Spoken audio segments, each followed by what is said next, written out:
This message is mainly for the ladies. I want you guys to listen to me very attentively. 15 years ago, I was 10 years old.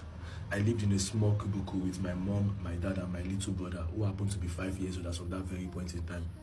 Things were not rosy for my family at all. As a matter of fact, we were struggling to eat. We're living in Oyegun Ikeja as of this very point in time here.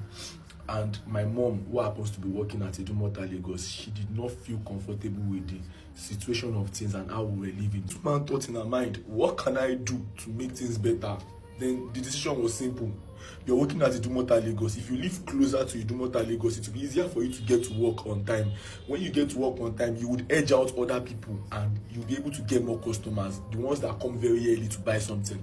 That was the only thing in her mind. And she thought, okay, you know what I would do? I have to relocate from Oyegun Ikeja, where we are paying a very expensive rent, down to Bariga. She spoke to my father about it. She told him that I'm relocating to Bariga and I believe that the both of us should move to Bariga so that it can be easier for me to go to work from there.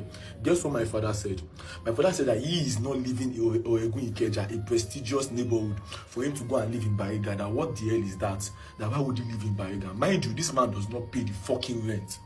This man does not pay the fucking rent. But that's not even the problem. My mom decided on her own that she can't continue living like this. So she forcefully took I and my junior brother and she went down to Bariga to go and stay there. She collected a 1-bedroom apartment and that was where my mom was living in Bariga for good 15 years. My mom is dead. I lost my mom last year on the 5th of July 2025, but that's not even why I'm going to. I'm coming. Let me explain something to you guys. The day I buried my mom, my dad was there. That was probably the first time I was seeing my dad in 7 years. And then my dad walked up to me. After I buried my mom, my dad held my shoulders and he told me, "Wọ́n ti sọ fún mi ní message pé ẹlẹ́mìí gúgúrú ni wọ́n. Ó ti pẹ́ tó ti fún wa ní message pé ẹlẹ́mìí gúgúrú ni wọ́n. Pé ẹ̀mí wọn ó short pé the only way tó fi ní kú ni pé ká má fira wa lẹ̀."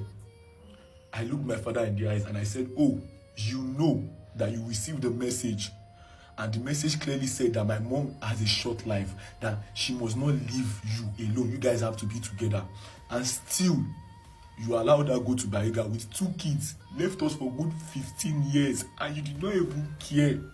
You did not even care. You never looked back. This woman struggled for good 15 years to take care of 2 kids. It was not easy for her at all.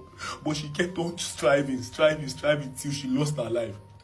And yet you are coming here on her burial ground. And you're telling me that, oh, you know that she has a short life, that you've received the message that she has a short life, that she should not leave you alone. And then my father knew that my mom was going to die if they departed, and he still allowed her to go to Bariga alone without following her. When it comes to picking a man that you want to spend the rest of your life with, money is the most basic thing, I promise you.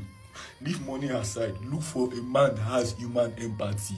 A man that can't sleep at night if his wife and his children are not okay.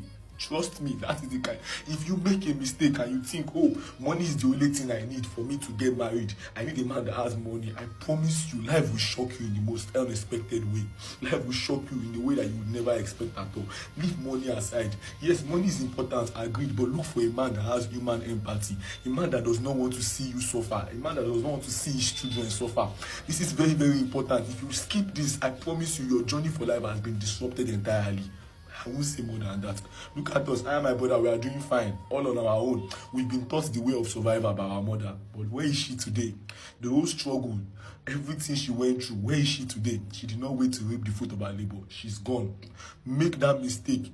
When it's time to pick a partner, make that single mistake. And I promise you, your life is going to end no difference than my mom.